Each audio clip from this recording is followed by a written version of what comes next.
Hi people, it is Nettie again. Okay, I'm doing the strawberry.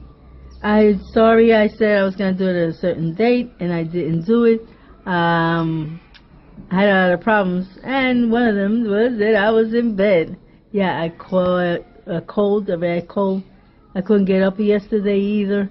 So today I felt a little better and I decided to take advantage of my granddaughter sleeping and I'm going to do the strawberries.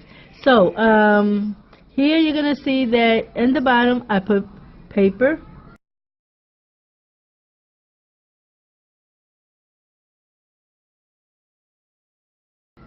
So it could stay as moist as possible.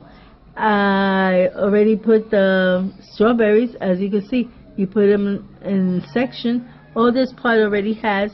And now I'm just going to close it all up with dirt and wet them. And I'm not going to make the holes here yet, because this has a cover. I'm going to keep them warm for a while because over here still in the nighttime it's kind of chilly. So I don't want the strawberries to, to get too cold. I had it in the refrigerator. Now I'm taking it out. I didn't take all of them. Okay. I still have these. But what I'm going to do with these are, since they're too dry, I'm just going to wait for it to dry even more. And then I just take the seeds and put them away for next time. So as you know, I cannot leave it open because of the lizard. As soon as it grows, they just suck it up with oil and roots and everything. And then they run away. Yes.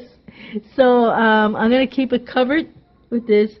As the time warms up a little bit in the nighttime, then I'll be making holes so it could have air. But now they don't need air because they're going to be underground anyway. So, it's just seeds. So when they start growing, then I'll make the holes, the little holes, and have it protected. Well, it has to be well wet, as you can see. I already put water. I just want to do the, the simulation. But anyway, you put water on it, then you cover it. It has no holes yet. You cover it, and that is it. So, that's all for now. God bless you all. Until next time. Bye-bye.